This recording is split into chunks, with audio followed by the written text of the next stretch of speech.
सबसे तेज bulletin news triple 2 की, जिसमें हम आपको दिखाएंगे सिर्फ 22 मिनट में देश दुनिया की 222 बड़ी खबरें। और आपके साथ मैं हूं राजीव। जी हां, बस 22 मिनट रहिए हमारे साथ, एक एक खबर होगी आपके पास। आज की बड़ी खबर, मुंबई के मझगांव डॉकयार्ड में सेना की कैंटीन में भीषण आग लग गई। रात करीब 11:30 बजे आग लगने के बाद फौरन फायर ब्रिगेड को खबर दी गई। पहले दमकल की 6 गाड़ियां मौके पर आईं, लेकिन आग बेकाबू होती रही। बाद में दमकल की 6 और गाड़ियां आई। करीब 4 घंटे बाद आग पर काबू पाया जा सका। कैंटीन में सेना के लिए रखी शराब की वजह से आग तेजी से फैली। चश्मदीद के मुताबिक रात यहां पटाखे की आवाज हुई और उसके बाद आग लग गई। ये कैंटीन दक्षिण मुंबई के डॉकयार्ड रोड स्टेशन के बिल्कुल पास है। सेंट्रल रेलवे हार्बर लाइन की जो ट्रेनें डॉकयार्ड रोड स्टेशन से होकर गुजरती हैं, उन्हें रद्द किया गया। असम के कोकराझार में सबसे बड़े टेंट हाउस के गोदाम में भीषण आग लग गई। ये गोदाम सुभाषपल्ली इलाके में है। आग लगते ही इलाके में अफरा तफरी मच गई। टेंट हाउस के गोदाम में आग भड़की तो उसमें रखा सामान जलने लगा। गोदाम में बड़ी संख्या में टेंट रखे हुए थे, जिससे आग फैलती चली गई। आग से पूरा गोदाम तबाह हो गया। शॉर्ट सर्किट को आग लगने की वजह माना जा रहा है। आग की चपेट में गोदाम के साथ साथ 2 घर भी आ गए। 2 घंटे तक आग से तबाही मचती रही। दमकल की आधा दर्जन गाड़ियों ने कड़ी मशक्कत के बाद आग पर काबू पाया। गोदाम के मालिक का आरोप है कि तुरंत खबर दिए जाने के बावजूद दमकल कर्मी देर से पहुंचे। आग के चलते करोड़ों के नुकसान की बात कही जा रही है। खबरें अब राजनीति से। मनोहर लाल खट्टर आज हरियाणा के 10वें सीएम के तौर पर शपथ लेंगे। शपथ ग्रहण समारोह पंचकुला के शालीमार शॉपिंग मॉल के पास मेला ग्राउंड में होगा। शपथ ग्रहण समारोह सुबह 11 बजे के करीब शुरू होगा। 11:23 पर खट्टर शपथ लेंगे। खट्टर के साथ प्रोफेसर रामविलास शर्मा, अनिल विज, कैप्टन अभिमन्यु, ओम प्रकाश धनखड़, प्रेमलता और अमिता जैन भी मंत्री पद की शपथ ले सकते हैं। शपथ ग्रहण समारोह में हिस्सा लेने पीएम नरेंद्र मोदी भी पंचकुला जाएंगे। प्रधानमंत्री नरेंद्र मोदी 15 साल बाद पंचकुला आएंगे। 90 के दशक में बतौर पंजाब, हरियाणा और चंडीगढ़ बीजेपी प्रभारी मोदी पंचकुला में रह चुके हैं। पीएम मोदी शपथ ग्रहण समारोह स्थल से करीब 1 किलोमीटर दूर एक मकान में रहते थे। हालांकि व्यस्त कार्यक्रम के चलते पीएम वहां नहीं जा पाएंगे। पीएम दिल्ली से सीधे चंडीगढ़ एयरपोर्ट पर उतरेंगे और सड़क के रास्ते पंचकुला के मेला ग्राउंड पहुंच जाएंगे। समारोह में हिस्सा लेने के बाद प्रधानमंत्री तुरंत वापस दिल्ली लौट जाएंगे। बीजेपी अध्यक्ष अमित शाह भी शपथ ग्रहण समारोह में हिस्सा लेने पंचकुला पहुंचेंगे। इसके अलावा आडवाणी, मुरली मनोहर जोशी, सुषमा स्वराज और अरुण जेटली भी शिरकत कर सकते हैं। दिल्ली लौट जाएंगे। बीजेपी अध्यक्ष अमित शाह भी शपथ ग्रहण समारोह में हिस्सा लेने पंचकुला पहुंचेंगे। इसके अलावा आडवाणी, मुरली मनोहर जोशी, सुषमा स्वराज और अरुण जेटली भी शिरकत कर सकते हैं। बीजेपी पार्लियामेंट बोर्ड और मार्गदर्शक मंडल को सदस्यों को ले जाने के लिए 2 चार्टर्ड प्लेन का इंतजाम किया गया है। पंजाब के सीएम प्रकाश सिंह बादल, एमपी के सीएम शिवराज सिंह चौहान, छत्तीसगढ़ के सीएम रमन सिंह भी इस समारोह में हिस्सा लेंगे। इसके अलावा योग गुरु बाबा रामदेव, श्री रविशंकर, गुरमीत बाबा राम रहीम के भी समारोह में आने की संभावना है। शपथ ग्रहण समारोह में प्रदेश भर से बीजेपी के लाखों कार्यकर्ता जुटेंगे, लिहाजा खास इंतजाम किए गए हैं। पंचकुला में पहली बार कोई सीएम शपथ लेगा। 13 एकड़ के मेला ग्राउंड में 4 स्टेज होंगे। मैदान में 20,000 कुर्सियां मंगाई गई हैं। 5,000 वीआईपी पास छपवाए गए हैं। सुरक्षा के लिए 3,000 से ज्यादा पुलिसकर्मियों को तैनात किया गया है। जनरल अस्पताल पंचकुला में पीएम के लिए सेफ रूम बनाया गया है। इसके अलावा जिले के सभी हॉस्पिटल हाई अलर्ट पर रखे हुए हैं। मनोहर लाल खट्टर हरियाणा में बीजेपी के पहले सीएम होंगे। बीजेपी को 90 सदस्यीय विधानसभा में 47 सीटें मिली हैं। एमएल खट्टर पहली बार करनाल से विधायक बने हैं और पहली बार में ही सीएम बनेंगे। खट्टर ने करनाल विधानसभा सीट से 63,773 वोटों से जीत हासिल की थी। 60 साल के खट्टर 24 साल की उम्र में आरएसएस से जुड़े और 35 साल तक जुड़े रहे। आरएसएस के बाद खट्टर बीजेपी में पहुंच गया। करीब 20 साल तक संगठन में रहे। इस दौरान खट्टर ने पीएम नरेंद्र मोदी के साथ ही कई राज्यों में संगठन का काम किया। मनोहर लाल खट्टर मूल रूप से पंजाबी हैं और राज्य के पहले पंजाबी सीएम होंगे। भजन लाल के बाद 18 साल बाद हरियाणा में नॉन जाट सीएम बनेगा।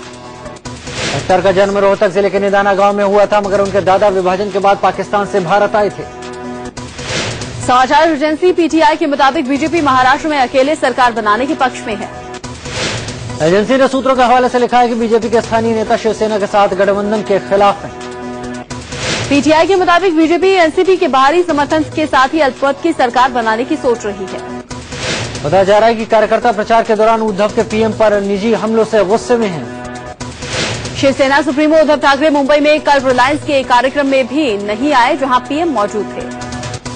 कार्यक्रम के बाद उद्धव ठाकरे और पीएम मोदी की मुलाकात के कयास थे। हालांकि शिवसेना सांसद विनायक राउत ने कहा कि पीएम अस्पताल के उद्घाटन के लिए आए थे, लिहाजा सियासी बातचीत मुमकिन नहीं थी। राउत ने उद्धव ठाकरे से मुलाकात के बाद कहा, बीजेपी से बातचीत सोमवार से शुरू होगी। बीजेपी 27 अक्टूबर को महाराष्ट्र के मुख्यमंत्री पद के लिए देवेंद्र फडणवीस के नाम पर मोहर लगा सकती है। सूत्रों से खबर है कि महाराष्ट्र में 30 अक्टूबर को सीएम का शपथ ग्रहण समारोह होगा। 29 को मुहूर्त अच्छा नहीं। कल केंद्रीय मंत्री नितिन गडकरी ने नागपुर में संघ प्रमुख मोहन भागवत से मुलाकात की। खबर है कि दोनों के बीच महाराष्ट्र में सरकार बनाने और मुख्यमंत्री के मसले पर बातचीत हुई। प्रधानमंत्री नरेंद्र मोदी आज एनडीए नेताओं और सांसदों को टी पार्टी देंगे। 7RC और पीएम निवास पर होने वाली इस पार्टी को हाई टी पार्टी का नाम दिया गया है। इस हाई टी पार्टी में एनडीए के सभी सहयोगी दलों के प्रमुखों के शामिल होने की उम्मीद है। इस पार्टी में शिवसेना के सांसद मौजूद रहेंगे, हालांकि उद्धव ठाकरे नहीं आएंगे। प्रधानमंत्री मोदी ने कल दिल्ली के बीजेपी दफ्तर में दिवाली मंगल मिलन के तहत देश के वरिष्ठ पत्रकारों से मुलाकात की। पीएम बनने के बाद पत्रकारों से मोदी की पहली सार्वजनिक मुलाकात थी। कार्यक्रम में आए तकरीबन 500 पत्रकारों से पीएम ने हाथ मिलाया, उनकी पीठ भी थपथपाई। इसके साथ ही मोदी ने समाज में पत्रकारों की भागीदारी को सराहा। पत्रकारों ने भी मोदी के साथ फोटो खिंचवाई। इससे पहले पीएम मोदी ने पत्रकारों को संबोधित किया और स्वच्छता अभियान में मीडिया की भूमिका को जमकर सराहा। पीएम मोदी ने कहा, मीडिया के माध्यम से सरकारों को भी जागना पड़ा है। आपने अपनी कलम को झाड़ू में बदल दिया। पीएम ने बीते वक्त को भी याद किया, कहा कि कुछ साल पहले तक आप लोगों के साथ मेरा बड़ा ही गहरा नाता था। पीएम मोदी ने कहा, मैं आप लोगों के इंतजार में कुर्सियां लगाया करता था, वो दिन भी कुछ और थे, खुलकर बातें होती थी। इसके साथ ही मोदी ने कहा कि वो कुछ रास्ता खोज रहे हैं, जिससे आप पत्रकारों से पहले जैसा गहरा नाता बन जाए। दिवाली मंगल मिलन कार्यक्रम में अमित शाह, राजनाथ, सुषमा स्वराज समेत बीजेपी संसदीय दल के कई नेता मौजूद रहे। हरियाणा और महाराष्ट्र विधानसभा चुनाव में ऐतिहासिक जीत के बाद दिवाली मिलन का यह आयोजन किया गया था। प्रधानमंत्री नरेंद्र मोदी ने मुंबई में रिलायंस फाउंडेशन हॉस्पिटल का उद्घाटन किया। 1925 में बने मुंबई के पहले सरकारी अस्पताल के नवीनीकरण का काम रिलायंस फाउंडेशन ने किया है। अस्पताल के कायाकल्प के लिए पीएम मोदी ने नीता अंबानी को बधाई दी।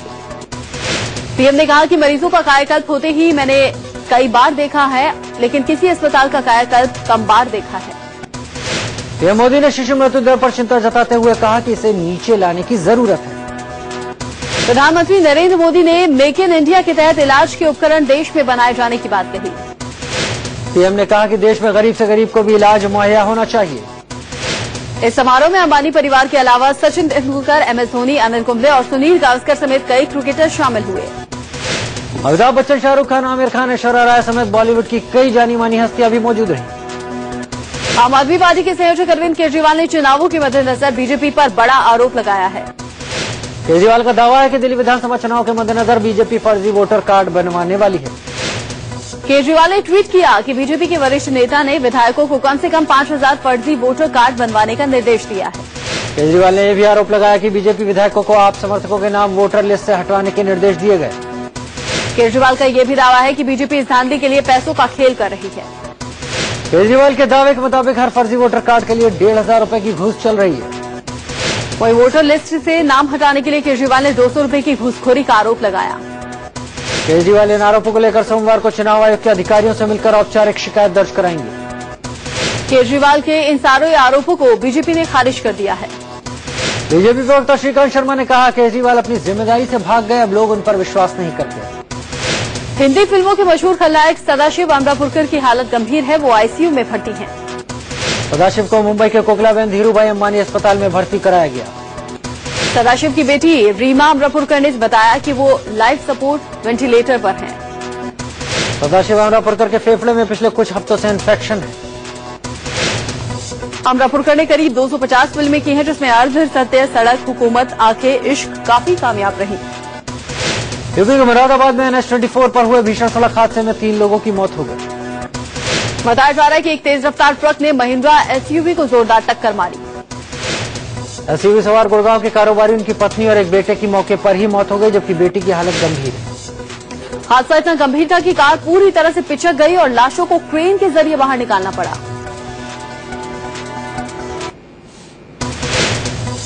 असम के कलियाबोर में एक बस बेकाबू होकर खाई में गिर गई। हादसे में 5 महिलाओं समेत 9 लोगों की मौत हो गई। नई दिल्ली रेलवे स्टेशन पर ट्रेन के नीचे आने से एक शख्स की मौत हो गई।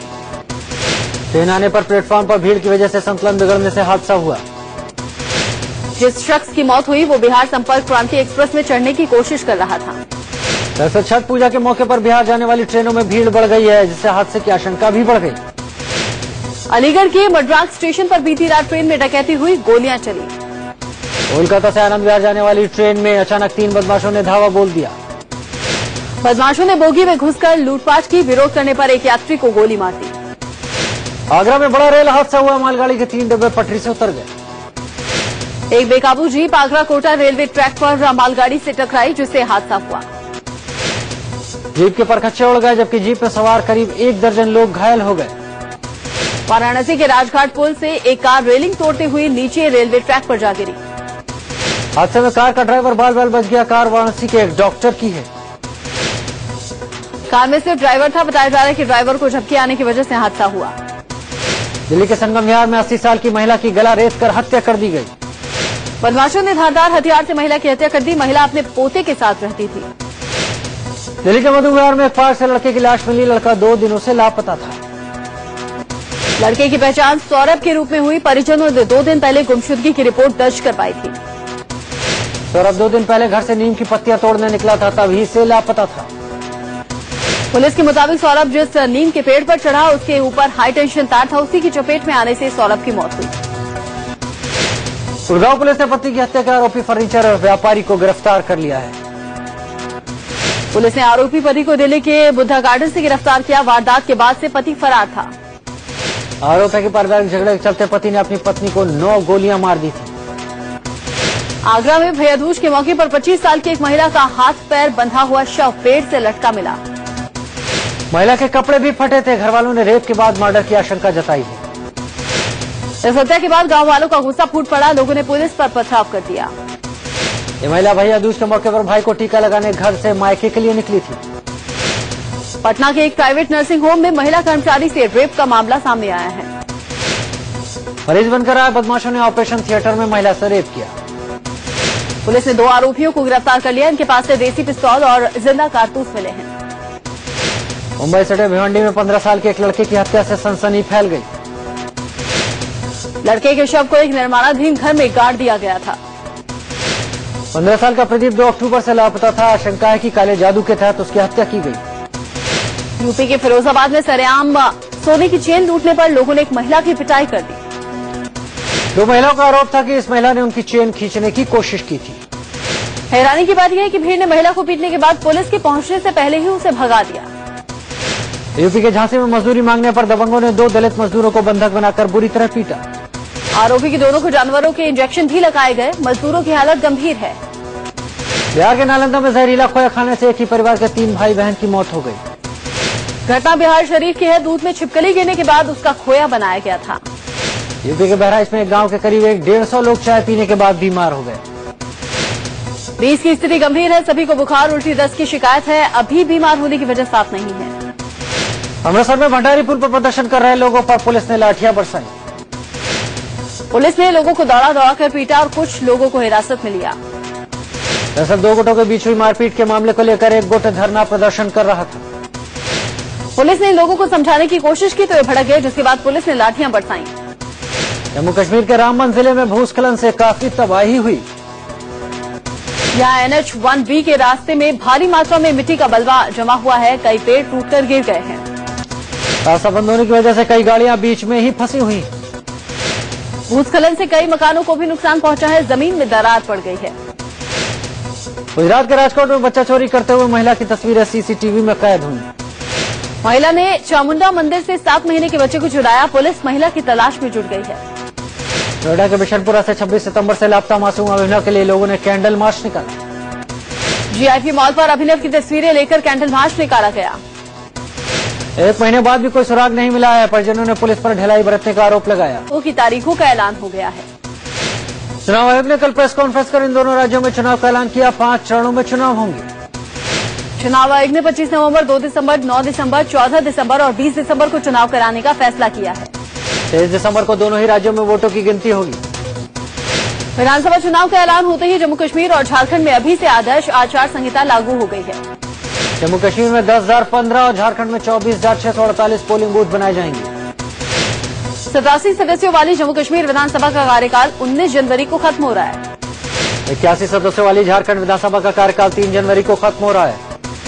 जम्मू कश्मीर में चुनाव के ऐलान का सत्तारूढ़ पार्टी नेशनल कॉन्फ्रेंस ने विरोध किया है। नेशनल कॉन्फ्रेंस ने कहा, आपदा को देखते हुए इस समय चुनाव के लिए सही नहीं है। दिल्ली में भी 3 विधानसभा सीटों महरौली, तुगलकाबाद और कृष्णानगर के लिए 25 नवंबर को उपचुनाव होंगे। दिल्ली की 3 विधानसभा सीटों के उपचुनाव के नतीजे भी 23 दिसंबर को ही आएंगे। बीजेपी के 3 विधायकों की सांसद बनने के बाद ये सीटें खाली हुई थी। दिल्ली में उपचुनाव के ऐलान के साथ ही संकेत मिला कि फिलहाल दिल्ली में विधानसभा चुनाव नहीं होने वाले। हालांकि दिल्ली विधानसभा चुनाव पर सुप्रीम कोर्ट में एलजी नजीब जंग के जवाब का इंतजार है। अगर एलजी चुनाव की सिफारिश करते हैं तो दिल्ली की इन 3 सीटों पर उपचुनाव नहीं होंगे। प्रधानमंत्री नरेंद्र मोदी ने सफाई अभियान से जुड़ने के लिए एक बार फिर से शशि थरूर की तारीफ की है। पीएम ने ट्वीट किया, स्वच्छ भारत मिशन में शशि थरूर की सक्रिय भागीदारी उत्साह बढ़ाने वाली। दरअसल थरूर ने त्रिवुवनंतपुरम में सफाई अभियान में हिस्सा लिया था और उसकी तस्वीरें ट्विटर पर डाली थी। पीएम मोदी ने थरूर की तस्वीरें रीट्वीट कर दी और इसे एक बड़ी कोशिश बताया। साफ सफाई के दौरान शशि थरूर ने न सिर्फ कूड़ा कचरा उठाया बल्कि कचरे में पड़े एक मरे हुए चूहे को भी उठाने से परहेज नहीं किया। यूपी के सीएम अखिलेश यादव ने बड़ा फैसला लेते हुए सरकार के 75 दर्जा प्राप्त मंत्रियों को बर्खास्त कर दिया। सीएम ने संवैधानिक पदों पर सिर्फ 3 अध्यक्षों को बरकरार रखा है। यूपी के बागपत में एसपी नेता और दर्जा प्राप्त राज्य मंत्री के पिता की दबंगई सामने आई है। एसपी नेता धर्मपाल पर पुलिसकर्मियों को धमकाने और पशु तस्करी में शामिल अपराधियों को बचाने का आरोप लगा है। राज्य मंत्री डॉक्टर कुलदीप उज्ज्वल के पिता एक इंस्पेक्टर और 2 कांस्टेबलों को धमकाते हुए कैमरे में कैद हुए। लखनऊ के आलाबाग थाने में समाजवादी पार्टी के सभासदों ने जमकर बवाल किया। सभासदों के समर्थकों ने थाने में तोड़फोड़ की, पुलिस की गाड़ी को भी निशाना बनाया। 2 पक्षों में झगड़े के बाद पुलिस ने कुछ लोगों को हिरासत में लिया था। सभासदों ने एकतरफा कार्रवाई का आरोप लगाया और हंगामा किया। पश्चिम बंगाल के दक्षिण 24 परगना में टीएमसी के 2 गुटों के बीच झड़प में 2 लोगों की मौत हो गई। पूर्वी नौसेना कमान के एक नाविक की पत्नी ने नौसेना के वरिष्ठ अधिकारी पर गंभीर आरोप लगाए हैं। महिला का आरोप है कि उसके पति को मानसिक तौर पर बीमार साबित करने की कोशिश की जा रही है। महिला के मुताबिक उसके पति ने नौसेना के सीनियर के खिलाफ वित्तीय गड़बड़ी का आरोप लगाया था। न्यूज 222 में वक्त तो चला एक छोटे से ब्रेक का, बने रहे हमारे साथ, बहुत जल्द हाजिर होते हैं। टीम इंडिया के कैप्टन महेंद्र सिंह धोनी ने फुटबॉल के बाद हॉकी इंडिया लीग में भी एक टीम खरीद ली है। धोनी ने हॉकी इंडिया लीग में रांची फ्रेंचाइजी खरीदी। भारत श्रीलंका के बीच होने वाले वनडे सीरीज की तारीखों का ऐलान हो गया है। भारत श्रीलंका के बीच सीरीज का पहला मैच 2 नवंबर को कटक में खेला जाएगा। वही सीरीज का आखिरी मैच 16 नवंबर को रांची में होगा। Saina Nehwal French open super series के क्वार्टर फाइनल में हार गई। साइना और चीन की वांग के बीच में 5वां मुकाबला था। सभी मैचों में वांग की ही हावी होती हुई दिखी। अस्थायी रूप से प्रतिबंध झेल रही महिला मुक्केबाज सरिता देवी ने वर्ल्ड चैंपियनशिप में हिस्सा लेने की उम्मीद नहीं छोड़ी है। भारत के पंकज आडवाणी ने वर्ल्ड बिलियर्ड्स चैंपियनशिप का खिताब अपने नाम कर लिया। दिल्ली डायनामोज ने पहली जीत दर्ज कर ली है, चेन्नई को 4-1 से हराया। केंद्र सरकार ने 80,000 करोड़ रुपए के डिफेंस प्रोजेक्ट को मंजूरी दे दी है। अरुण जेटली की अगुवाई में रक्षा खरीद परिषद की बैठक हुई। इसमें 6 पनडुब्बियों को देश में बनाए जाने का फैसला किया गया। 8,000 इजरायली टैंक रोधी गाइडेड मिसाइल और 12 आधुनिक डोर्नियर निगरानी विमान खरीदने का भी फैसला हुआ। देश के विदेशी पूंजी भंडार में $95 करोड़ की बढ़ोतरी हुई। 17 अक्टूबर को खत्म हुए सप्ताह में विदेशी पूंजी भंडार $94 करोड़ 56 लाख बढ़कर $313.68 अरब हो गया। डीडीए की आवासीय विकास योजना का ड्रॉ यूट्यूब पर लाइव भी देखा जा सकेगा। डीडीए ने इसके लिए सी डेक नाम की कंपनी से इसके लिए करार किया है। अमेरिका में एक लड़की ने फेसबुक की मदद से 27 साल बाद अपनी मां को खोज निकाला। लंदन में बनी 99 करोड़ रुपए की घड़ी को अगले महीने जिनेवा में होने वाले ऑक्शन में बेचा जाएगा। इंग्लैंड के क्वेंट्री इलाके में नकाबपोश बदमाशों ने दुकान में जमकर लूटपाट की। मुंबई में अमिताभ बच्चन ने केआरके बॉक्स ऑफिस नाम से एक वेबसाइट लॉन्च की। और श्रद्धा कपूर जल्द ही आइटम नंबर करती नजर आएंगी। और इसी के साथ